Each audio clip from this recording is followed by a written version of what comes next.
Okay,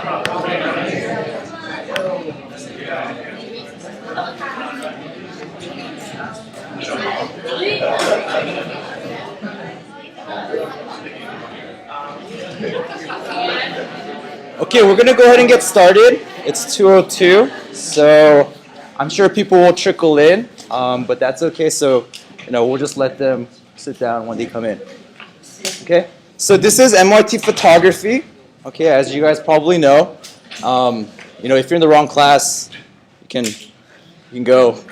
But yeah, this is MYT Photography. My name is David. Okay, I'll do a little more introduction of myself later. Okay, but first of all, I'm really excited to teach this class. I've taught MYT Photography 2 years ago also. So the material is based off of that first class I taught. That class was a class of 12. So this is a little different dynamic. We sat around like a little table and I taught, and this one is a little more lecture format. So I'm going to try to get used to it. I'm going to try to get you guys involved, but it's going to be difficult. So a lot of this is going to be a lot of just dissemination of knowledge, and you guys are going to have to just do your best to follow along. And I'm going to try to, there's a lot of variance in the level of proficiency in this class. So I'm going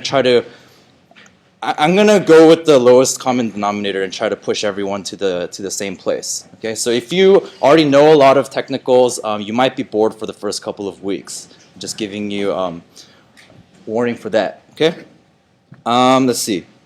So for those of you who did enroll, did everyone get my emails? So if you did not get my email and you had signed up for MYT Photography, could you raise your hand?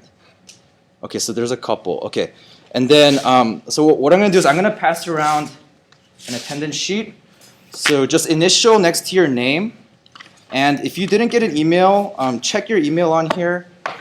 If for any reason we need to change your email on the alias, could you just note what changes need to be made?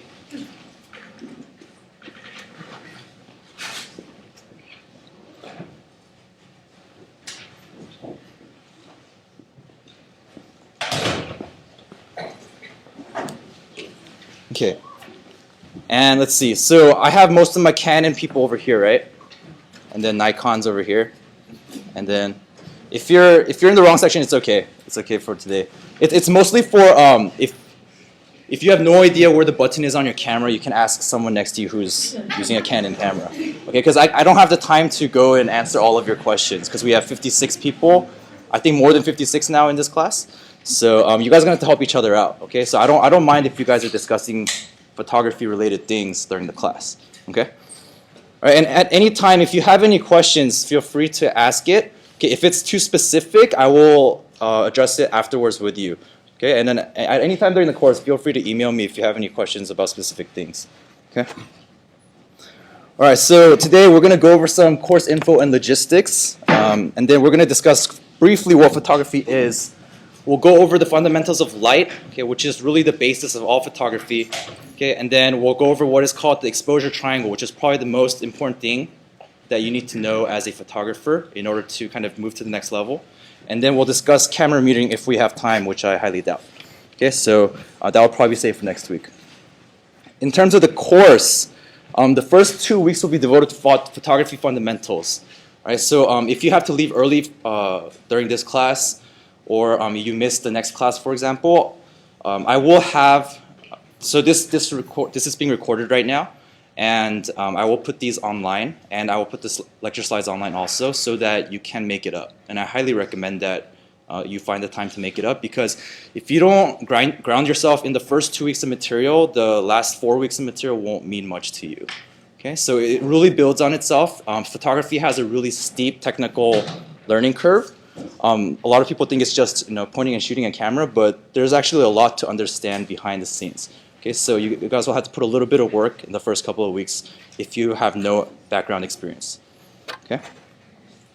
Also, there will be weekly quizzes. No quiz this week. You guys did that through your survey. For those of you who took it, and then we'll have weekly assignments. Okay. The details of that, which I'll go over later. Okay. And at any time, if you have feedback for me, if I'm going too fast or if you can't hear me, let me know. Obviously, I don't have a mic and speakers, and I think that'll be okay, but if it becomes an issue, just let me know. Okay, so some logistics. This week, you're going to have to create a Flickr account. Okay, so that I'll give more details on that later. there's a course website, mytphoto2012.wordpress.com. Okay. Again, I'll send out an email with all this information, so you don't have to necessarily write it down. Okay, and that will be kind of the go-to place for your lecture slides, your screencasts, and your assignments. Okay, so if you forgot what the assignment is, just go to that website and it will be up. Okay, and then there's a course Flickr group. So after you make your Flickr account, you'll have to add yourself to this Flickr group. That's where you're going to be submitting your assignments. That's where I'm going to go to make sure that people are doing their assignments. And that's how I'll be connected to your pictures so that I can leave you guys comments and feedback. Okay, and that's my contact information. Again, if you got my email, you should already have my email. And please try to include MYT in the subject line so that I know it's an MYT regarded email, or an email regarding MYT. Okay, so each week you're going to have a photo assignment, probably submitting 5 to 10 pictures, okay, depending on the assignment. It's going to test you on your technical knowledge and your creativity. Okay, well, not test your creativity, but it'll allow you to be creative. Okay. And then the photo you submit must have been taken during that week. This is important, okay? So you can't go through your archives and just submit something from before, okay? The point of this class, part of the point of this class is to get you to actually take some pictures, okay? And so that's that. And then you need to upload the relevant photos to the MYT Photo group by 12 p.m. on Saturday, right? So I have time to look at it on Saturday afternoon, and I might include some pictures into the next lecture slide, right, if it's relevant, okay? All right, any questions so far on administrative issues? No? Okay. So I'll do a brief introduction of myself. Like I said, my name's David Park. Some people call me DP. That's not my brother, it's actually my cousin. But it's the most recent picture of me that I could find. I'm a part of 812. I've been a part of 812 for 5 years under Rick, who's sitting in the back. I'm part of the class of 2011. Some of you students might recognize some of your staff in that picture. Right, exactly. Right. So I started doing photography 4 years ago in the summer of 2008, or at least more serious photography. That's when I got my first DSLR. I enjoy doing people pictures. I enjoy doing portraitures. I just like what you can do in capturing a person's personality or essence, like through a picture, right? You don't know much about Daniel here, but this actually captures a lot of who he is. Okay. I also enjoy the challenge of doing portraiture because it's really difficult to take people who are not natural in front of a camera and try to help them, to guide them, right, to get a natural picture out of them, right? And so this is a portrait that I did for Conrad and his company because they needed founder pictures, right? And the first couple of pictures did not look as natural. Okay, so the kind of that process, that's really a difficult process, but I really enjoy doing that. Okay, and then of course, as being a photographer at our church, I do a lot of event photography, a lot of photojournalistic type of photography, trying to tell a story through a set of pictures about what happened at an event, or trying to portray some sort of story, right? And so this works in sets of pictures. Most recently, I was able to co-photograph the Cambodia mission trip, which is always a really rewarding experience, right? Because you get to capture a lot of memories and you get to capture a lot of what happened, and people who weren't there can experience it for themselves. Of course, a lot of people like doing landscape photography. Personally, I find landscape photography really difficult, and it takes actually a lot of time and patience to do it right. And so I don't get a lot of chances to do it, but when I do get the chance, I enjoy some of the pictures that come out. But most of all, what I like about photography, why I continue to do it, is because it helps me to record different moments, I think, in my own life. I mean, this picture might not mean a lot to you guys, but when I look at this picture, it brings back a lot of memories of certain things that happened when I took this picture or around the time I took this picture. And I think that has that effect. Photography or photos has that effect for a lot of people. We do a lot of event photography as photographers for our ministries. And, here's a silly picture of Joe and Gilbert here, right? And I wonder, when they're seniors, right, if they look back on this picture at the very last 812 outing of their freshman year, like what memories is this going to bring back, right? And so that's kind of the role, how I view my role as a photographer. It's not just taking pretty pictures or, just because we need to have it, but it actually is a valuable tool in our ministry to bring back memories, to help remind people, like our year-end slideshows, right? Like bring back memories of the whole year, right? In ways that just words can't, right? Just one simple picture can bring back a lot of memories. So that's kind of what I'm here to do, help build more photographers. We are in need of good photographers, right? And we have a lot of groups now, so we need more, right? Because they're all being split up, right? So that's hopefully through this course, you guys can kind of get a taste for what that is, and then kind of go off of there and learn on your own. Okay? So now that you know a little bit of my background, we'll get to know you guys a little. Okay? So the survey I sent out a survey for those of you guys who did not get the email. That's okay. So I sent out a survey asking you to answer some questions. And I got 39 responses. So that's a 70% response rate, which is barely passing. Right? So it's okay. It's good. Okay. So if you haven't filled it out yet, I encourage you to fill it out, because I do want to know like what everyone's camera is and what kind of experience you do have. Okay. So this is what you responded for the current photography technical knowledge. So as you can see, most of you guys don't know anything, all right? So 56% are ones, okay? And that's who I'm mostly going to be working with in this class. Okay, so if you're the 4 and the 5 or the 3, I'm sure you'll get something out of it, especially later on when we get into the intermediate topics. But if you're 3, 4, or 5, think of yourselves as a TA for the first couple of weeks, okay? And help the people around you, please, okay? All right, so what kind of camera do you have? 71% of you said that you have a DSLR, 17% point and shoot. Okay, that's completely fine. The none who are the 12%, I encourage you to find the camera. It doesn't have to be like a crazy camera, but something to take pictures with so you can do the assignments at least. Okay, so that will help you a lot. All right. You should always have the sun behind you when taking a picture of someone. So I'm sure you guys remember this question. 58% of you said true. Okay, the wisdom of the crowd is not correct here. Okay, so actually that is a standard kind of wisdom that's used because it allows for good lighting. But there's a lot of situations where you might not necessarily want to do that. Okay, one of my favorite answers was it depends. I went to law school for a reason, David. And so this person refused to answer the question. Okay, that's okay. Another person, okay, so this really kind of captures it false. It really depends on the type of shot you would want to create. Having the sun behind you would be preferable if you want to see their faces clearly, or you can use flash to get a nice sunset shot with the group being visible, but you can use the sun to create a silhouette shot of the group, such as the Band of Brothers or jump shot style of look. Okay, so that is one way to interpret the question. Okay, so that's correct. Another person said false. If you want to take the picture of the sunset, you shoot the sun in front of you. It's true, right? If you want to take pictures with the sunset, the sunset obviously needs to be in front of you. Okay, so that's good too. That's good test taking skills. Okay. All right. So here's an example, right? Here's an example of a picture where the sun is behind the subject, so it's in front of me, right? So we'll talk about this more, but there's a thing called the rim light above. You see above their heads, you get a little light covering, right? So you get emphasis on their outlines. You get even lighting across their faces because their faces are in shadow and not. The sun isn't shining at them at an angle, so you don't get like shadows under the eyes. You don't get shadows under the nose, and so on. Okay, so this is an example of where that can be executed, in an intentional way. Okay, and I actually like to do this a lot. I think a lot of modern photographers like to do this because it's a certain style of photography. All right, so the golden hour. I asked, okay, what is the golden hour? And 30% of you mentioned something about dusk or dawn or sunset, sunrise. Okay, and that's the correct answer.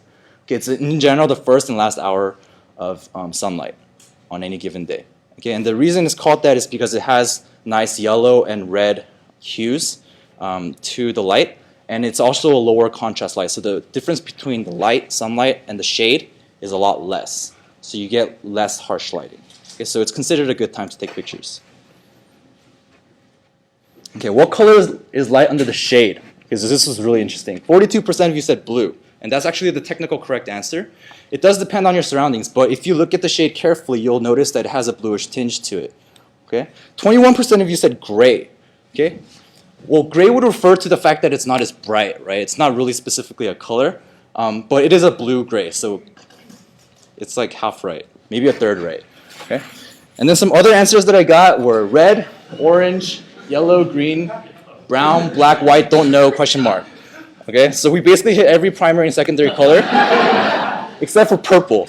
Okay, so I don't know why purple wasn't included, but it's interesting. So you guys have a really wide view of what shade looks like, although there's only one correct answer.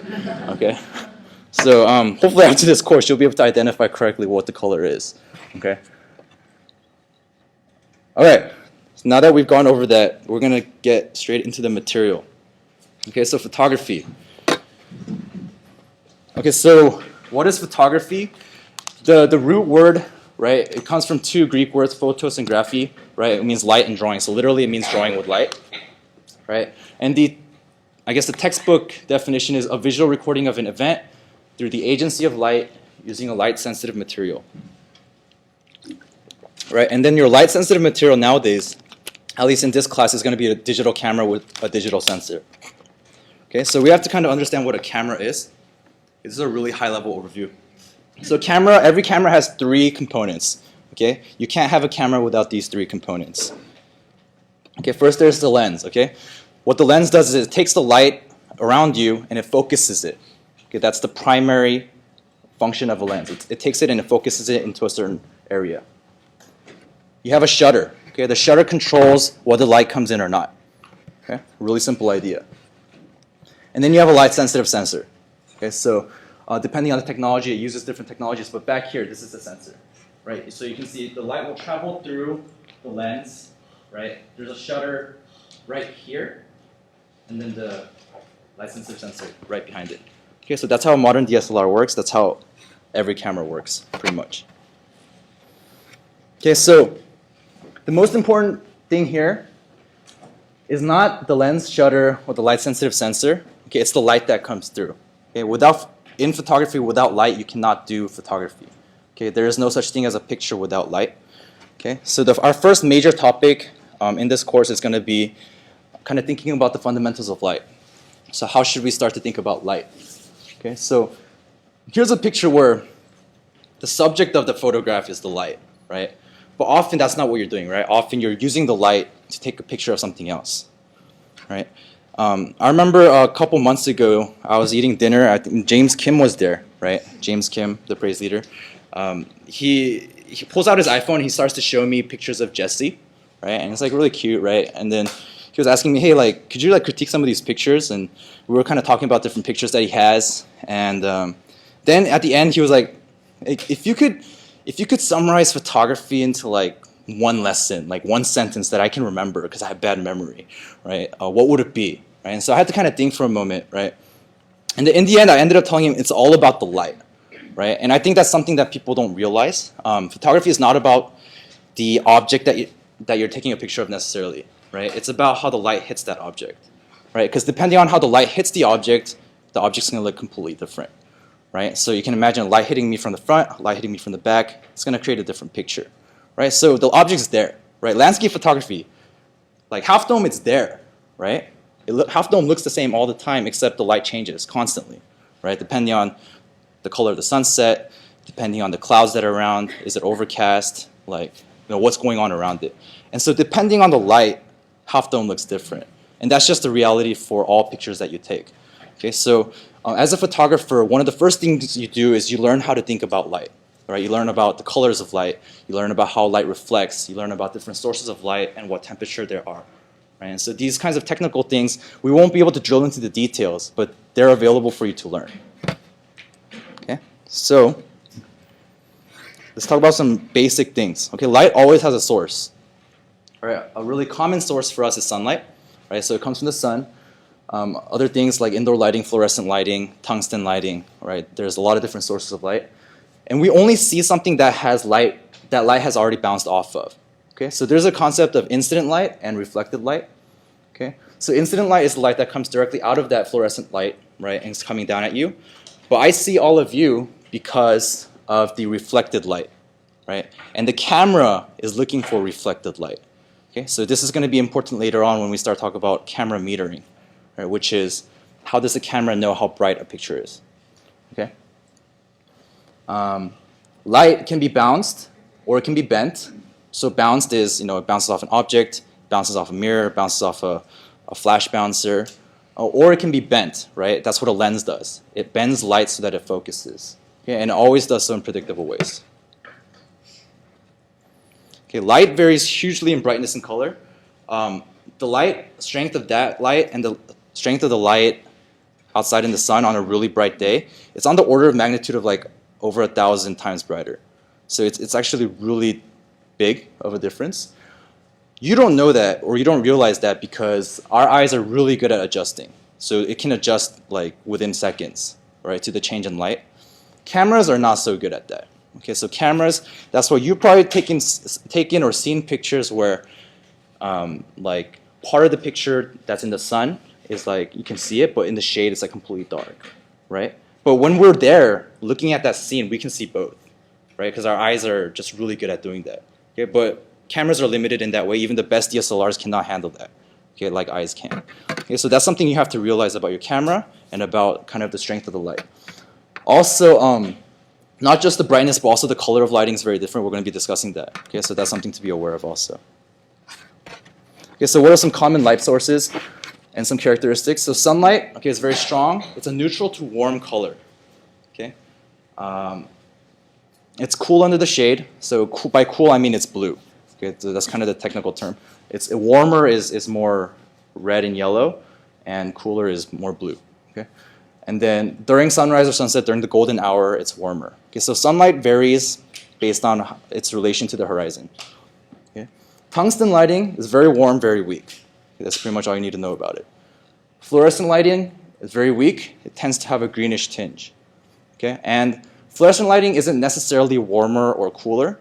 Actually, if you take really high shutter speed pictures of this room repeatedly, you'll have different colors in every picture. So fluorescent lighting actually, it oscillates back and forth between a warmer and a cooler tinge, but it does it so fast that our eyes just process it as one kind of neutral color, right?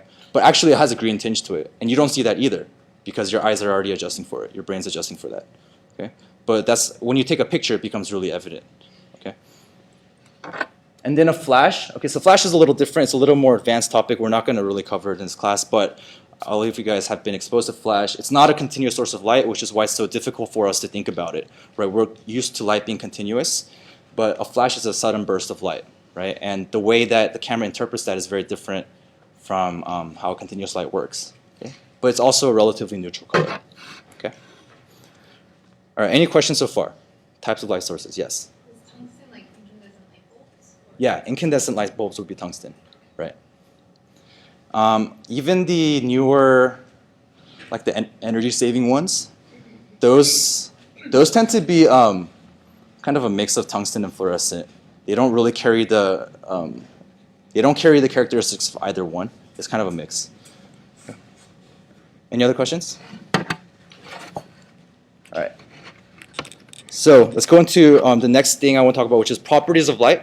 So there's three that I want to talk about. One is called quality, right? It's how hard or how soft lighting is. The direction of light, right? And then the fact that light reflects and the way that you can use it to do fill lighting. Okay, so these are three different topics we're going to talk about right now. So first is the quality of light. Okay, so here's an example of a picture with hard lighting, right? It's pretty intuitive, right? Hard lighting as in it creates harsh shadows, right? This is direct sunlight coming down, right? So it creates harsh shadows. You can see the shadows on his face. You can see the shadow on the ground, right? So it's direct and it's strong lighting that creates shadows, okay, distinct shadows. This is an example of soft lighting. Okay, no distinct shadows here. Okay, there's a little bit of like darkness underneath, but it's not a distinct shadow, right? The reason is because the light's not coming from the sun. The light is hitting the overcast sky, so the whole sky becomes a light source. So it's coming in from every single direction. Okay, so there's not going to be a direct shadow. Okay, so you see, I don't know if you've seen like photographers with like these big bounce thingies, right? And then they like bounce flash off of it. Because flash is a direct hard light source, right? It comes from a really small point and it points and it creates a shadow. If they bounce it off of a wall or if they bounce it off of a bouncer, that light source becomes bigger and the lighting becomes softer. Okay. So now it's not so important that you can identify like what's hard, what's soft, and even like what's medium, right? That's not my concern. My concern is that you start to think about light in this way. So like lighting in this room, what is this? Like, what would you guys say this is? It's soft. It's pretty soft. Okay, it's pretty soft. It's okay if you said hard. You know, it's pretty soft because because we have light sources in a lot of different directions and they're all coinciding, so you're not going to get any harsh shadows anywhere. I mean, there's like some shadows here, but it's because I'm closer to that one, right? If I move over there, it's gonna shift. Okay, so it's not particularly hard lighting. Okay, so it's really hard to define what medium is. Okay, but medium in general is a directional lighting that doesn't create as harsh of a shadow. Okay, so a lot of stage lighting tends to be medium, unless it's a spotlight. Okay, spotlights are meant to be hard lighting. Okay. So here's a summary of that. Okay, so again, my concern is that you guys start to think about light in this way. Okay, not so much like, I don't go around saying, oh, this is hard lighting, oh, this is soft lighting. Like, I don't do that, right? But when I go into a room, when I'm studying, when I'm like an official photographer for an event, I will study how the light looks and how the light's gonna, like where I have to be when I want to get certain types of light. Okay, so this is one thing that you need to think about. Okay, so hard lighting is, it shows shapes, okay, because there's shadows, so it's most of the time bad for portraits, which is why direct sunlight on the face is not usually that flattering. Okay, it creates a lot of shadows. Shadows are unnatural. Okay, so for portraits, you want to do a little bit of a softer or more of a medium lighting where you're not going to get as harsh shadows, right? And then like soft lighting is bad for architecture, right? And why would you think that? Well, you want to take pictures of buildings, right? Well, it's because a lot of architecture photography relies on the way that light hits and the shadows and the lights interact to create shapes out of the buildings, right? And so that's why soft lighting would be bad. Right, so if you think of architecture photography as just taking a picture of the building, then soft lighting would be fine. But that's not often what architecture photography is.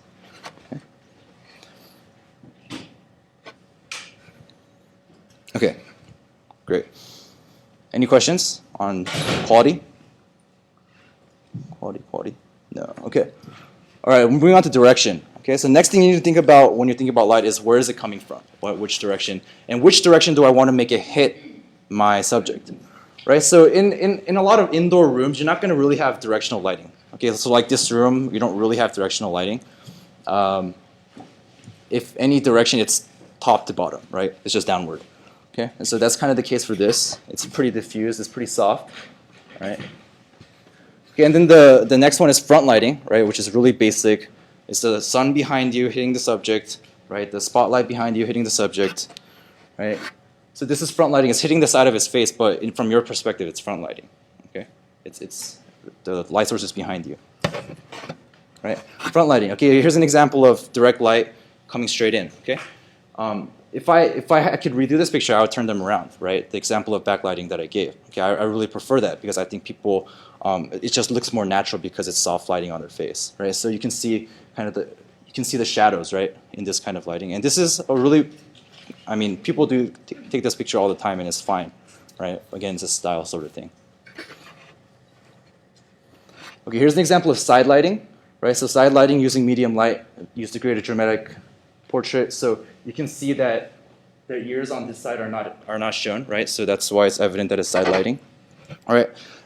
These examples I give you, I'm not necessarily saying they're good pictures, okay? So I have some qualms about this picture, right? Because of some of the shadows that come out of the noses. Right?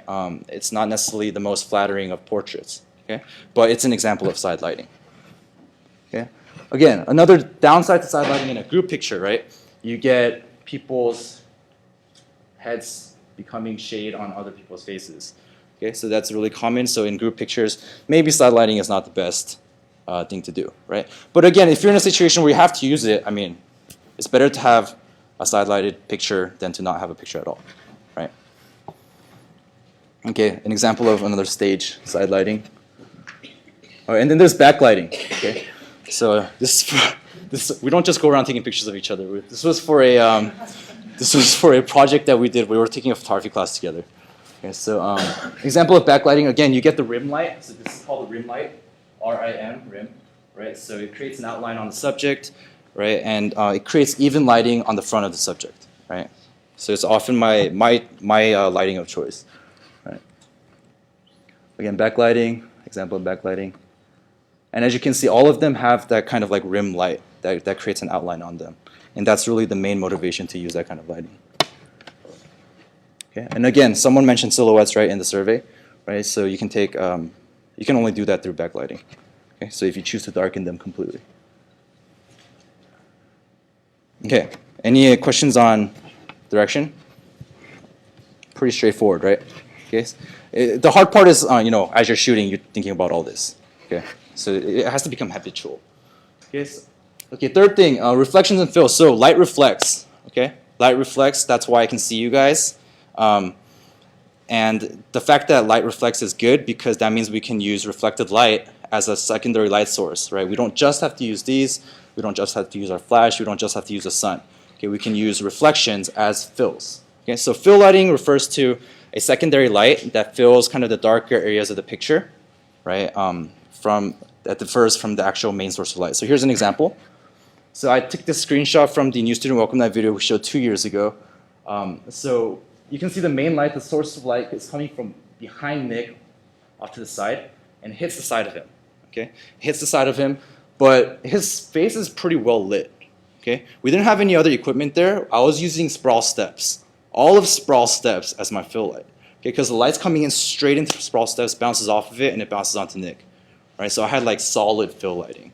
Right, it was like I basically had that whole staircase as my fill, and so this is kind of the diagram of what it would look like. All right, so if I'm over here and I'm looking this way, right, there's a strong back and side light that comes in, and then the fill light is filling in his face. All right, so if you get to a point where you can think of light in that way, you can use the things around you to use fill light. Okay, but you have to remember that the reflected light carries the property of whatever it's bouncing off of. Okay, so if you're bouncing off of like a gold piece of paper, okay, light's gonna turn really gold. Okay, or if it's red or if it's blue, okay, it's gonna carry that color with it. Okay, also if it's like a shiny like piece of aluminum, it's not gonna diffuse. It's gonna just be like you're gonna see like wrinkles of strong light on his face. Okay, so that's just something to kind of think about. Okay, so I know this is all really abstract and theoretical right now, but hopefully that kind of does it for the fundamentals of light. I'm just kind of giving you a taste of what it is, what it kind of looks like to think about light in a certain way. Okay, so hopefully you guys can start doing that when you take pictures. Okay, so when you're taking a picture, you need to think about this. Okay, that's the only time you're going to think about it. Okay, so during your assignments, okay, remember to think about these. Okay, so let's take a quick break.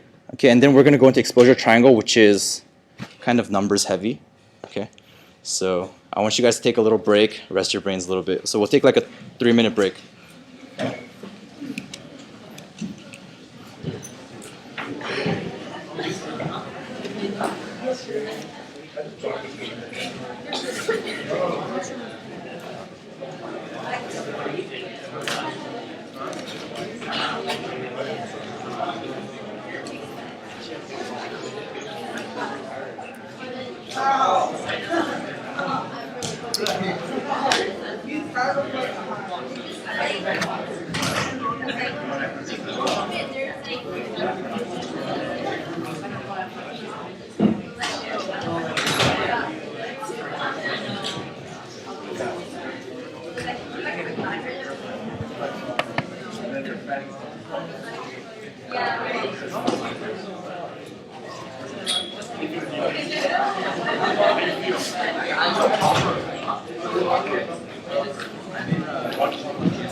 You go to presenter mode? Yeah, so it's...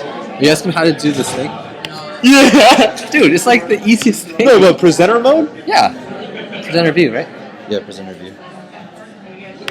What's clutch, dude? So you can see like... Oh, that's good. It shows you time. Yeah, it shows your time. It shows Glorious. you the next transition. Dude, you're asking him about like some photography stuff. So, what kind of camera do you have? Hey, DP, so you know you're talking about like the... You know, like it's warm light and stuff. What's the relevance of knowing the temperature of... Like, warm means like temperature, right? Yeah, cool yeah. light. Oh, okay. I see. Good. The relevance is that depending on 3-minute break. your camera's settings, I mean, like you've seen pictures where it's too yellow, right? So Oh, so the temperature gets reflected. It's not so important. Like, I guess it's not so important. Like, it's important when you're editing it later, basically. Like when you're trying to get the right temperature. Yeah. Oh, so temperature gets like colored in that photograph or something. Yeah. And then, Well, let's just say it's not. It's more of a theory thing. Like on a practical level, it's about changing the white balance setting, which we'll cover like probably in the next class. okay. But, so right now it's purely theoretical, just knowing that different lights have different temperatures, and it's important. How would you define temperature? Well, there's a standard measure, like it's a Kelvin measure, where 5,600 is daylight. It's like pure noon daylight. 5,000. So that's why it has like all whatever how many every K. Yeah, the K. It's a standard unit of measure. I don't think of it in that way. It's important when you have two different lights mixing. So I have a flash and I have a tungsten light, right, in the same picture. Oh, that's gonna turn out bad. Okay, because the parts that were lit by the flash is gonna look blue if the parts lit by the tungsten look normal, because the flash is cooler than the tungsten, right? And you have to understand that so that you prevent, so you don't take that picture, because that picture is gonna turn out pretty bad. So then you would gel the flash, right? There's things called gels, right, where you cover it with like a yellow like Oh, that's why plastic. people put those funky things on it. And so that you match like whatever lighting's available with your flash, because your flash is neutral. Right? And so it comes out more in practical applications. Right now it's just completely theoretical. Because for me, I just thought if it's really hot, then that just affects the color of the light. You know, like So is it sunlight. confusing because you think of it as like it's actually hot? Well, for me, it's just like When I think sunlight. of hot, I think of like red. Well, for me, I just think of like sunlight. It's going to emit a certain kind of light depending what time it is, right? Yeah. And for me, it's just that light is what I see. So then, temperature. Why do I need to consider temperature when already I already have this light here? You know what I mean? It's like I go outside, I see like orange light, right? A certain level of orange, right? Like, why do I need to even know the temperature of that? You don't need to know. That's why I didn't go over the numbers. But you then, do like, need to know why the does warm or that have anything to do with it? yeah, you need to know the relative. Because for me, instead of like temperature, I feel like all I need to know is like intensity of that light, or I don't know. I mean, when we talk about temperature, we're actually talking about the color of the light. I don't know. Oh, if you that was okay, clear. okay. So, I think- so did you interpret it as actually the temperature of the light? I was thinking intensity. Oh, okay, I'll clarify. I that. don't know. Maybe it's just me. Okay, I'll clarify Like that. color? Yeah. It's actually talking about the color of the light. Okay, Okay, so I didn't know that. So okay, I will. So that okay, means that's like a good this question. color of light is less intense than like sunlight. Cause It's not talking about intensity. It's talking about the color. Of See, the like light. I would have thought this is soft because it's not very bright. That's what I would have guessed. But is this soft because it's like yellow? No. Or whatever So these color? are different concepts. See, this is hard. Oh, okay. no, so then I this see. light is not as hot or warm as the sunlight outside, right? This is a lot cooler than the sunlight outside. So which Well, basically why? means it's not as like intense. The light temperature as of the outside. light. So yeah. it's actually talking about the color of the light. See, yeah, I wouldn't have known that. I would have just said it's less intense, so it's cooler. Oh, I see. Okay, I'll go over that. I don't know. Maybe it's just me. No, that's a good point. I don't know. Okay, do we have most people back? Is there someone next to you missing? Yeah. Okay, it's okay. It's okay. They'll come back. Oh. Okay, so I just got some questions, really good questions that I realized it might not have been clear from how I described. Okay, these things. Okay, so when I talk about the temperature of light, okay, I'm not talking about the actual like heat. Okay, so I don't know if that was unclear. So when photographers talk about the temperature of the light or how warm the light is, it's not talking like sunlight is warm because like it's really hot. Okay, like if I go outside, it's really hot. Okay, it's talking about the color of the light. Okay, so when the temperature is higher and it's warmer, right? It's talking about a more yellow, orange, red hue to it.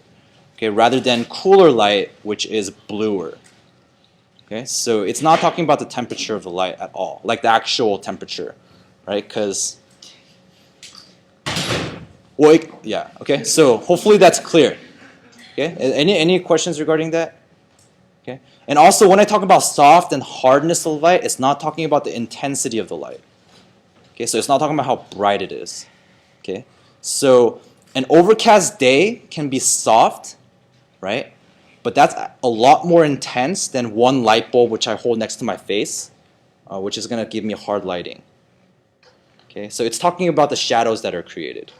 Okay, so it's not talking about the intensity of the light. Okay, so hopefully those two clarifications help you understand it. Okay, any questions regarding that? Okay, if you're still confused, feel free to send me an email. I'll probably draft up like something and then I'll send it out to you guys or something. Okay, and I'm also going to have a supplementary reading that's optional for you guys to read that will talk about this. Okay, okay, so now we get into the nitty gritty. Okay, exposure triangle. This is not the most exciting topic in the world. Okay, I'll start by saying that. Okay, it's a lot of numbers and it's a lot of thinking about like this gets multiplied by 2 and that means this gets halved by 2 and you're gonna have to do a little bit of math. Okay, so just bear with me. Okay, I'm gonna start from the most difficult concept and go to the easiest one. Okay, so hopefully your brains will be able to kind of get into it. Okay, so if you have your camera, just for now set it to manual mode. Okay, you're not going to be doing much picture taking, but I do want you to be able to. If you have a point issue, you might not have a manual mode. Okay, that's okay. Okay, just look on with someone who does have manual mode.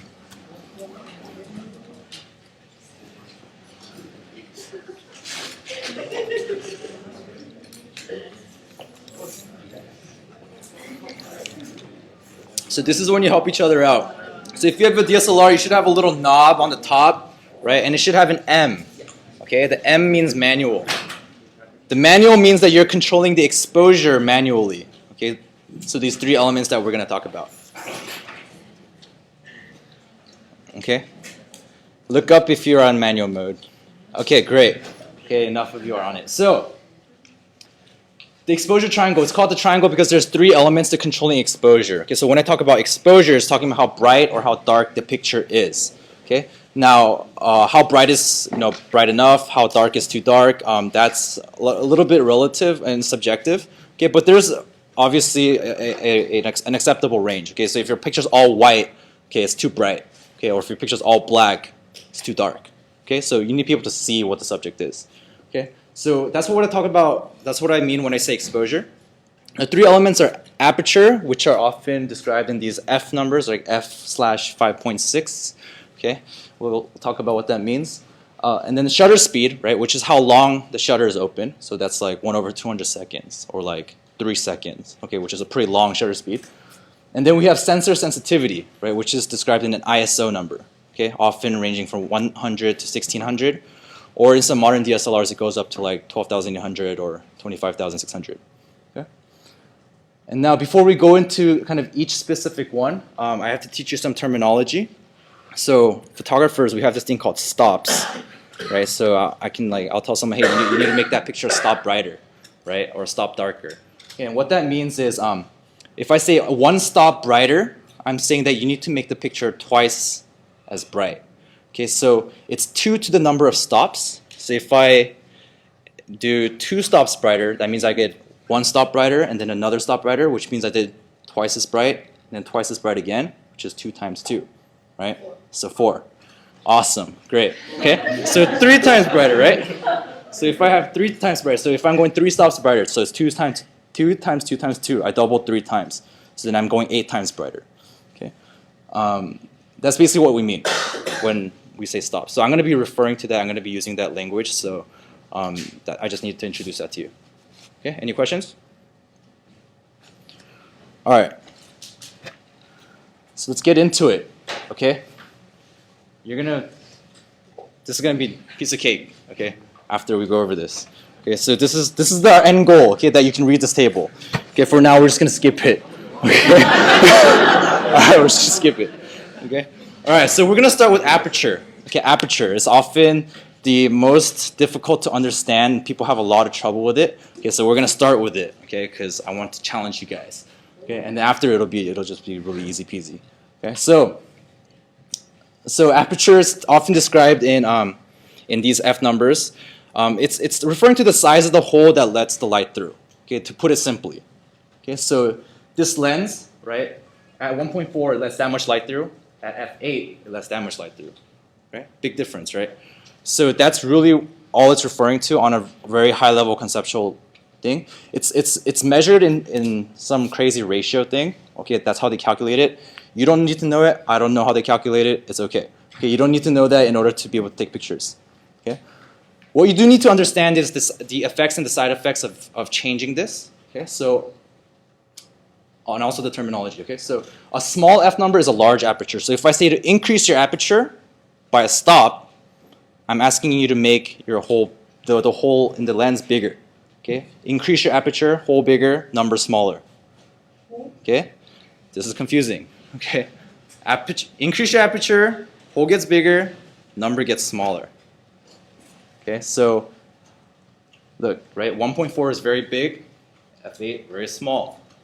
Okay, so it's counterintuitive. Language is hard too. Increase your aperture means to lower your number. Okay, so try to repeat that to yourself a couple times. Okay, I'll give you 30 seconds to figure out how to change your aperture in manual mode on your camera. Okay, so this applies mostly to DSLRs. Okay, I can help a couple people. I should probably tell you that you're looking for something that looks like 1.4, 2.8, 5.6, 8.0, something with like a decimal.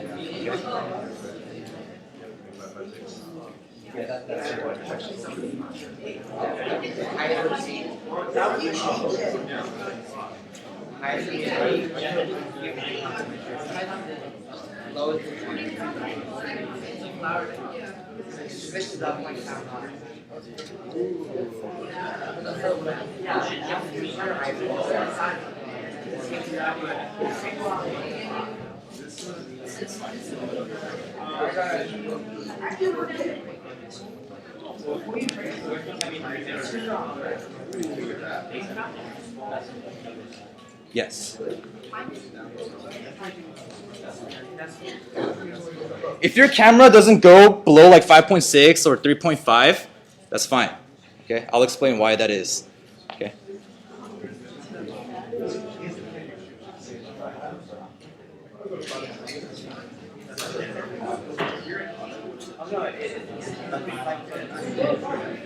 You have to go to your widest study.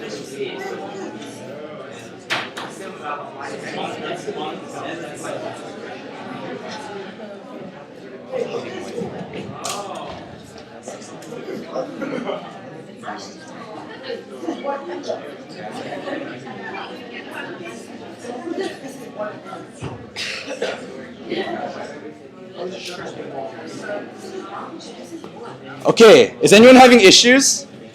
Yes? Okay.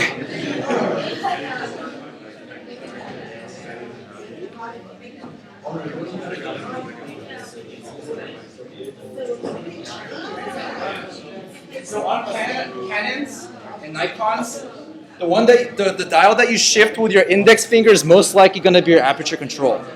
Okay? If you have an entry-level camera that only has one dial, okay, that dial controls both. Okay, and there's a button that you press around the LCD area that allows you to switch. That's the best I can do to explain. If you don't know how to change it right now, it's fine. I'm gonna move on. Okay, so can I get your attention?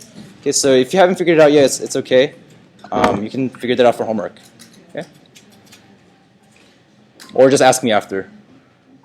Okay, some of you asked. Okay, some of you asked. Why does my aperture only go to like 5 and you're talking about like 1.4, 2.0? Okay, so if you look on your lens, right, there should be like it probably says for a lot of you says 18 to 55 millimeters, and then it says something like f4 to 5.6, right? If you have a nicer lens, it might say something like 17 to 55 millimeter f2.8. Okay, so you see that number? Like it has some sort of range, like 4 to 5.6 or 3.5 to 5.6. So that's your maximum aperture. Okay, that describes what your lens can, like how big that hole can get. Okay, so lenses that go down to like 1.4 or 1.2, those are a lot more expensive. Okay, so those are the kind of the more professional lenses. For a standard kit lens with your everyday kind of entry-level camera, it's usually going to be 3.5 to 5.6. That's your range. Okay, and so it's okay if you can't go below. That's completely fine. Okay, and then the reason there's a range is because when you're on 18, yeah. So what happens then if you set your aperture like f13, but your lens is like up to 5.6? Well, f13 is a smaller hole, right? So it's talking about how big the hole can get. It's a maximum aperture. Okay. The reason there's a range that says 3.5 to 5.6 is because at 18 millimeters, your camera can go, which is a certain zoom, right? Your camera can go to 3.5. But when you're at 55 millimeters, right? So when you're zoomed in, it can only go to 5.6. Okay. And it's just easier to make cameras that way. So that's why the cheaper entry-level cameras will give you that range. More expensive zoom lenses will have a constant range, right? Either at f4 or f2.8. Okay. All of this, if it's like kind of like going over your head, don't worry about it. Okay. It's just for the people who asked. Okay. All right. Let's see. All right. So some aperture side effects. So you guys see those like fancy pictures where the front and the back of like the person's like really out of focus and it looks all like blurred out and nice. Okay. That's because you know how to control aperture. Okay. So a large aperture, which means a smaller number, right, with a constant focal length. So don't worry about with constant focal length. Just a larger aperture results in a smaller depth of field. Okay. So depth of field is defined as the area of a scene that's acceptably sharp. Okay, so when I have a large aperture, my depth of field gets smaller. So when I have a small number, my depth of field gets smaller. Okay, so if I have like a lens that's 1.4, that means the stuff that's in focus is going to be very little, right?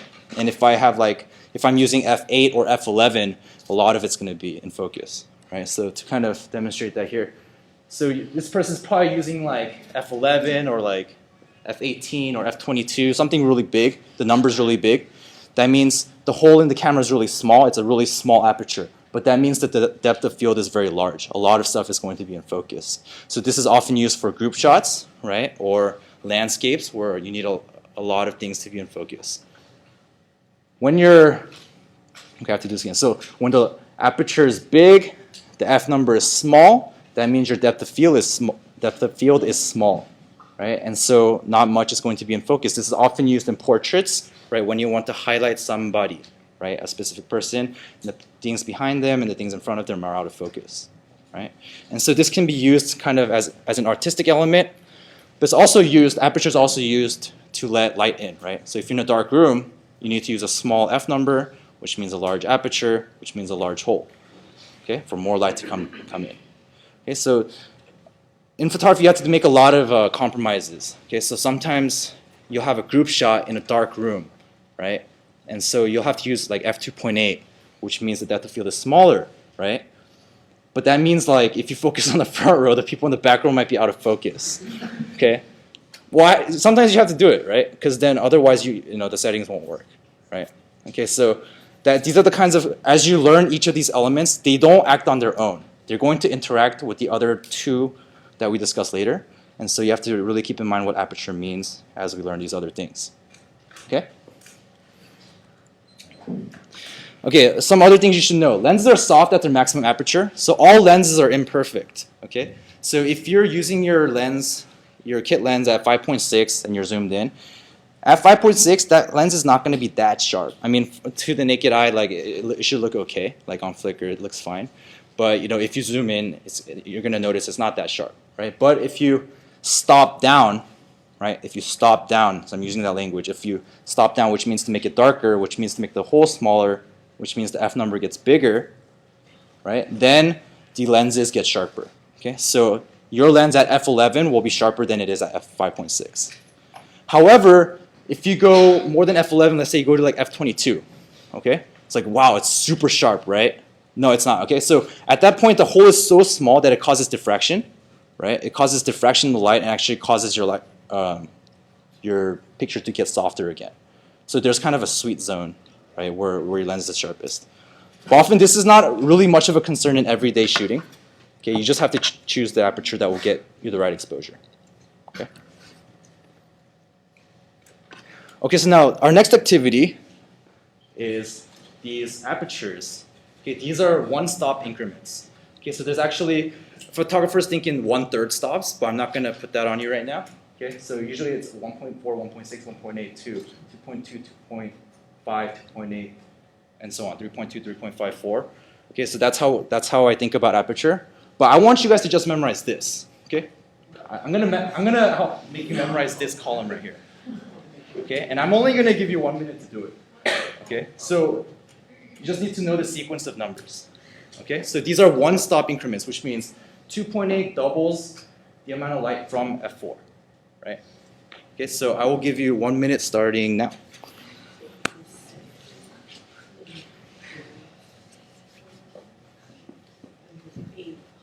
This might seem irrelevant, but it's actually highly relevant. So.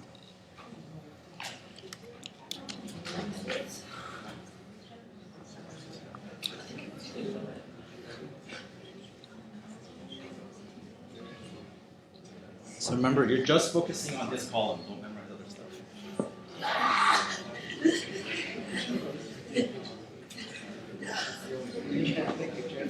You can't take a picture of it.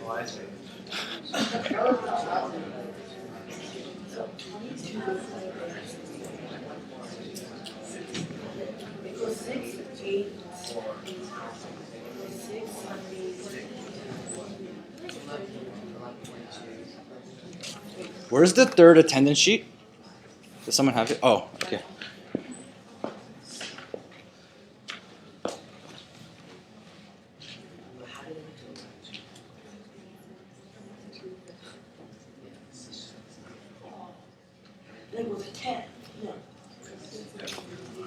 You guys feel ready for a quiz?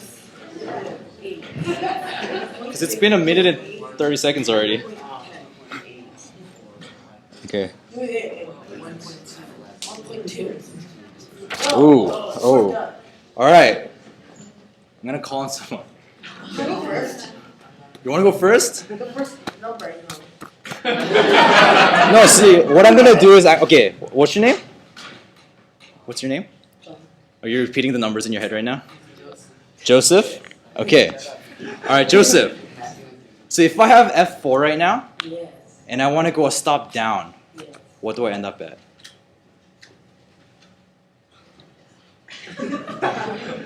20. 20 wasn't even the numbers, right? I think it is 1.4. That's not correct. Anyone want to help him out? Who knows it? Chris. No, that's not correct. A stop down. Okay, anyone else have it? Okay, say it on 3 if you know it. 1, 2, 3. Okay, 5.6, good. All right, how about Frank? Who's Frank? Oh yeah. Actually, wait until after this. Frank? Who's Frank? Okay, Frank. Okay, so if I have F22, actually no, okay. If I have F11 and I want to go 2 stops brighter.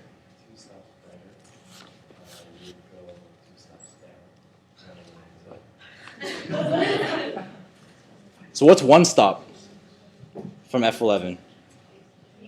F8, right? And then 5.6, okay? Good, okay. So it might seem like just a useless memory exercise, but it's helpful, trust me, when you're shooting and you're trying to change your exposure quickly, okay, like you're gonna miss a shot, you need to know approximately what numbers you need to go to, okay? And a lot of it just comes from experience, okay? But I wanted to just do that to also get you guys a little nervous, okay? That was yeah. All right, I think it worked, okay. So common aperture settings that I use, okay? I break these, I write this, but I don't follow them either. Okay, so it really depends on the situation. But these are just, people like general rules, so I'm giving you some general rules. So portraits use the largest available aperture, which means the smallest f number. All right, I personally use f2.8 on my zoom lens. And then if I'm using a prime lens, which we'll talk about next week, then I try to use like f2.0 or f1.8, 1.4, because it allows for a shallower depth of field, a smaller, shorter depth of field. Okay. On a stock lens, which is what a lot of you guys have, the kind of the standard kit lens, just use on the longest the 5.6, right, which is the widest you can go. Okay, and that should be fine. We'll talk more in depth about how to create that blur effect in the future. That's more of an advanced topic. Okay, for group shots, outdoors I default to 7.1.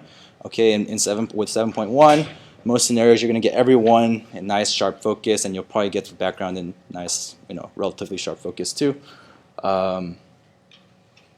And then indoors, ISO and shutter speed are prioritized. We haven't talked about those yet, so you technically don't know what those mean, right? But basically what I'm saying is that group shots, just aperture goes to whatever it needs to go to get the right exposure.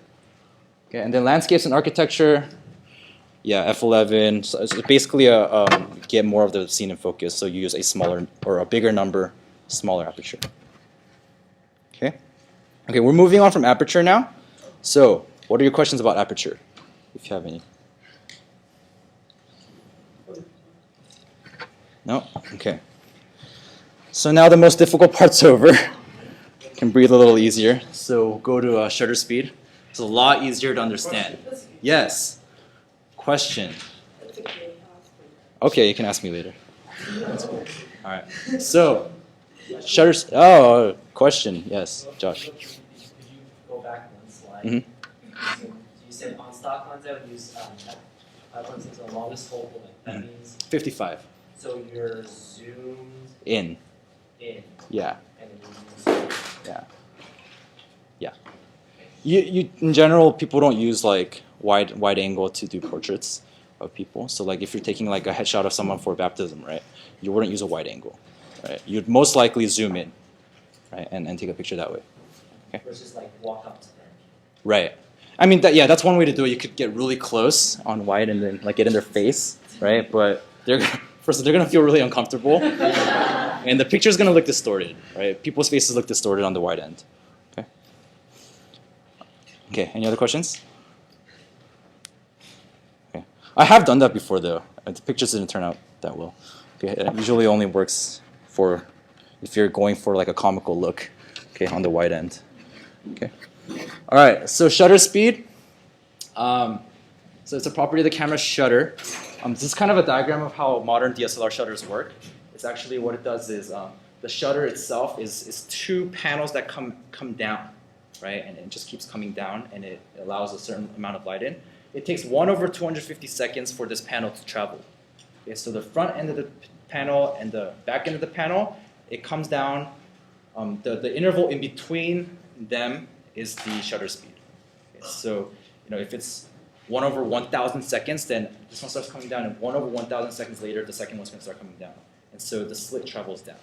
And that's how much time the actual image sensor is exposed to light at that moment. Okay, so that's how modern shutter works. Shutter speed, pretty relatively easy to understand, right? If you leave the image sensor, there for 2 seconds versus 4 seconds, okay, that's one stop, right? Because it's twice as long, you're getting twice as much light. Got it? All right, so now I'll give you about 30 seconds. I gave you like 2 minutes last time. 30 seconds to find out the shutter speed on your camera. If you have a DSLR that has 2 dials, it's going to be the other dial now. Okay? If you have a DSLR that only has 1 dial, that's when you have that little button thing to press. So I'll go around and try to.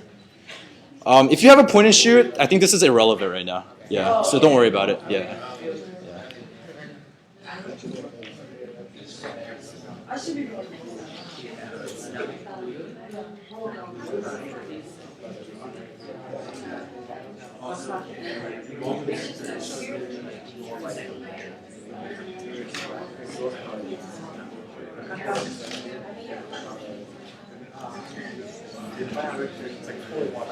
So one thing, sorry, can I get your attention? One thing I should probably explain is that on the DSLRs, it's going to say like 160 or 250, right? That's 1/160 seconds.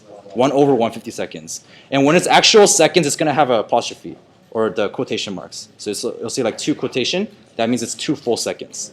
Okay. Otherwise, it's the reciprocal of that number. Okay.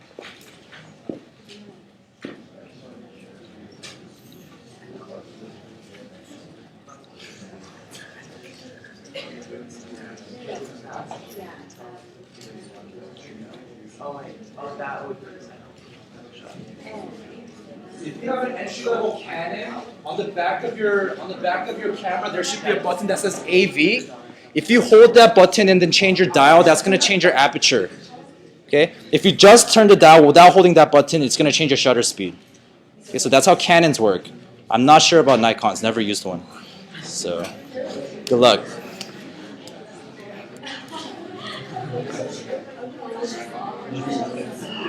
Got it. All right.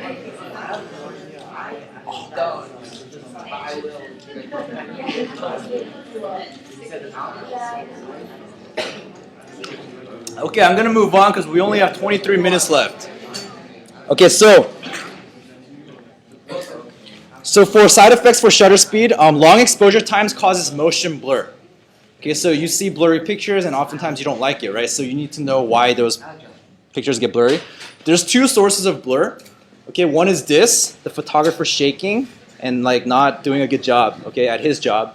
And then the second source of blur is the subject moving. Okay, so the subject's like ha ha ha ha ha, right? And then you take a picture of that and then their face is like, right? It's like all blurred out, okay? So there's two sources of blur, photographer's movement and subject's movement. Okay, so now how do we prevent that? Okay, so in order to do that, I need to give you some base background on like how to think about this. So to manage the photographer's movement, there's a rule of thumb that says in order to achieve adequate sharpness or in order to kind of compensate for the shake, you need to at least use 1 over the equivalent the effective focal length for your shutter speed. Okay, so now I just said that and you don't know what focal length means, right? So focal length is, you look on your lens and there's something with millimeters, right? So like 17 to 55 or 18 to 55 or 18 to 135. Okay, so a lot of you guys have that. All right, so that's focal length. It refers to how, in kind of layman's terms, it refers to how zoomed in you are. Okay, so a smaller number means you're very wide. Okay, you can see a lot. And a bigger number means that you're more zoomed in. Okay, so that's focal length. Okay, however, that's not your effective focal length. Okay, so a lot of you guys have a camera that looks like the one on the left. All right, it's a digital Rebel. Or it can be like a 60D or anything like that. They're a lot smaller, and then there's full frame cameras, right? The sensor size for this one is approximately the size of this hole. The sensor size for this is approximately the size of this hole. As you can see, the one on the right is a lot bigger. Okay, and so what that means is that the same lens light projected onto here, it's going to get a lot more of that light when you get the same lens onto here, right? It's only going to get the middle part. So effectively, what happens is that for most of your cameras, you're actually more zoomed in than it should be or than the lens is designed for. Okay? And so what we have to do is we have to multiply a crop factor based on what camera you have. Now luckily, it's not random and they don't change it every time. Okay? So Canon's, most of yours is 1.6 and Nikon's, most of yours is 1.5. Okay? So what it means is if you have 18 on your camera and you have a Nikon, what that 18 actually means is 18 times 1.5, which is 27. Okay, so your effective focal length is 27, not 18. So you're shooting at 27, not 18. Okay, even though your camera says 18. Now, why do they do it like that? I have no idea. Okay, it's really confusing. Okay, it still confuses me. Okay, so effective focal length. So let's think about this. So if you have a Canon T3i right here, shooting at 250 millimeters, right? That's really zoomed in. Okay, that's like one of those big lenses, and you're zoomed in shooting sports or something like that. What you actually need to shoot at is 1 over 250 millimeters times 1.6, which is 1 over 400 seconds. So if you don't have any sort of image stabilization technology, in order to even just compensate for your own shake, the rule of thumb is that you should shoot at least 1 over 400 seconds, okay? Or faster, right? So 1 over 500 is acceptable, 1 over 1,000 is acceptable. But 1 over 100 will probably give you a blurry picture, okay? If you're shooting at 18 millimeter on a D60, right, or D40 or any of those cameras, then 1 over 18 times 1.5, right, 1 over 27, approximately 1 over 30 seconds or faster, okay, in order to get an acceptable picture. Okay, so is this clear, this rule of thumb? Okay, so if you take a picture and it's like too blurry, it probably means your shutter speed is too slow. Okay, it could be a reason. Okay, but let's move on from there, right? So okay, like a lot of the lenses nowadays, they come with image stabilization. So your lens might say IS, VR, VC, I don't know, one of those things depending on what company.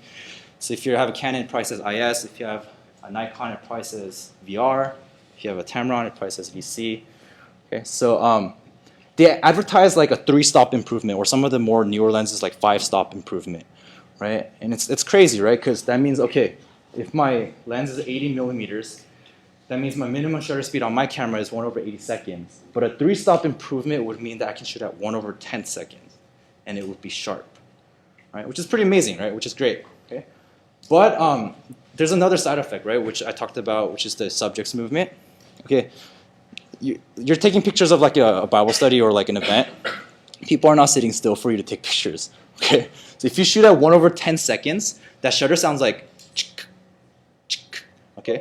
That's a long period of time for people to move. You're not going to get any sharp pictures. Okay, so at that point, the IS kind of becomes useless.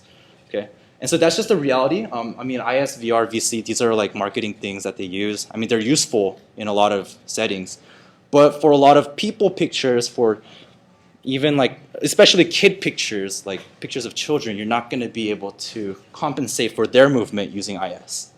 Okay, and so especially when it comes to sports, right? I mean, you want to take a good action shot, you need to shoot at least 1/400, 1/500 to capture that movement. Otherwise, you're going to see blur, right? Unless you want to do that for some like creative reason. Okay? And then for a lot of church events, I try to stick to at least 1/80. Even that's too slow sometimes, right? So if it's like someone's running or someone's laughing really hard, right, and they're like shaking their head violently, then yeah, this picture's probably not going to be usable. Okay? And that's just the reality that you have to deal with, which means that you have to change the other parts of the exposure triangle to compensate for this, so you can get a faster shutter speed. Okay? So here's some examples of intentional motion blur. Actually, this was not intentional, but I kind of liked it afterwards. So, right, so sometimes it's used to depict some sort of motion. Right? Here's one by Jackson that he submitted for our class 2 years ago. This is, intentional motion blur. As you can see, the rocks are pretty sharp, right? But the river is not, right? And that's a pretty kind of common technique for nature shots. Right, here's one that I found on the Digital Photography School website, which is a pretty useful website if you guys want to have more resources, right? It's clearly an intentional blur, right? And it kind of gives a little creative aspect to that picture. Right, another way you can use long shutter speeds, you can do light trails, right? And you can kind of do different creative things with that, right? And then, really common things are light trails with moving cars in the cities, or, the different shooting stars and things like that, or even lightning, right? Long shutter speeds allow you to capture lightning and different nature shots, okay? But in general, we want to minimize blur, okay, in general. And okay, so what I'm going to do is I'm going to go over some techniques you can minimize shake, because as just a photographer. One is tripod. Okay, that's obvious. If you don't own a tripod, it's okay. Actually, really good tripods are really expensive. So if someone lends you a tripod, don't throw it around, because they're actually like a couple $100 usually. Improvised tripods, okay, which means like, I don't know, like I might put my camera on a table, right? Or I might lean against the wall and I might like not slam it, but like press my camera against the wall or something, right? So you can improvise a tripod. The general principle for a tripod is that there needs to be 3 points of contact in 3 different directions in order for it to stabilize. Okay, 1 or 2 is not going to be enough. 4 is too much. Okay, you can have 4, but it's not necessary. So at least 3 points of contact. Right, that's why photographers hold their camera like this, and then against their face. It's 1, 2, 3. Okay, it keeps it still. Okay, so that's the general principle for tripods. Tripods, right? 3 legs. Also, it's coming in from. Anyways, okay, so. Another thing is you can go to a wider angle, right? If you go to a wider angle, that means the effective focal length is going down, which means kind of the rule of thumb, it lets you shoot at a longer shutter speed without the blur. Okay. Image stabilization, which we talked about, that's okay. So breathing method, okay. So this is often used by snipers in real life, right? It's to synchronize with your breathing. I actually do this sometimes when I know that I have to shoot at a longer shutter speed. It's in between breaths, you take the shot, right? So like, and then you take the shot after you exhale. Okay, so because if you're inhaling or exhaling, you're actually moving, right? So actually, it's going to. That's one way to guarantee that you're going to have shake. Okay, so you do it in between breaths, and then holding technique. Okay, so everyone hold your DSLR. I want to see it right now. In shooting position, you're about to take a picture. You should probably take your lens caps off. Oh, I can't see anything. Okay. All right, good. Okay, so Yeah, one hand on the camera body, one hand under the lens, right? And then pressing against your face, right? Okay. Another technique, if you're shooting video or something longer, this is a little more advanced, but you can put it, so what you do is you point your elbow at like what you're shooting at, you place the lens on that. Okay, if you have a really small lens, it might be hard, okay? And then you take your left hand, and then you just grab your wrist on the other side, okay? And then it creates 3 points of contact, right? And when I'm shooting video for a long time, like I know I'm gonna get tired doing this, right? So I'll just start here, and I can look at my from here, okay? So that's for more specialized uses. Yes. Wear glasses. Do you still try to ink on your face? Or? That's up to you. Yeah. I try not to wear glasses when I'm shooting. Yeah, but if you are, I mean, you don't have to press it against your face. Yeah.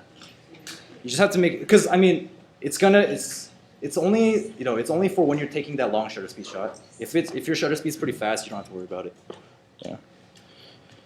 And then multi-shot, okay, this is common, okay? Reason why you hear like when we do like group pictures and you hear the photographer takes like 10 shots, right? I mean, part of it's because people are like blinking and doing stuff like that, but the other reason is that if you're using a longer shutter speed, you're bound to get a sharper picture in some of those than others. Okay, so that's why in a situation where you don't know if you're going to get a sharp shot, just take a lot, okay, and then just look through it later. Okay, any questions on shutter speed? Or any of those side effects we just talked about? Okay, if not, we're going to move on to sensitivity because we have 10 minutes. All right, sensitivity is a property of the image sensor, which is that green thing in the middle, right? It's basically how sensitive the sensor is to the same amount of light. Okay, so I've already fixed my aperture, I've already fixed my shutter speed. Okay, now I'm going to take the light that comes in and I'm going to either amplify it or leave it alone. Okay, so it's how much, you can think of it as an amp. Okay, you're taking the same amount of light and then you're multiplying it. Okay, whatever the sensor read, I'm saying, hey, multiply that by like 8. Okay, so it's measured in ISO numbers, so 100, 200, 400, and it's a linear relationship. So 100 to 200, right? Since it's twice the number, that means it's twice more sensitive, which means it's twice brighter. So 1 stop difference. So 2 stop difference would be from 100 to 400. Okay, 3 stop 100 to 800, and so on. Okay, so again, 30 seconds, figure out how to do ISO. Most of your cameras should have an ISO button. After you press the ISO button, you should be able to change it with a dial. And you should see something like 100, 200, maybe like 125, 160. Okay. All right, I'm actually going to move on so that we have enough time to finish all the slides.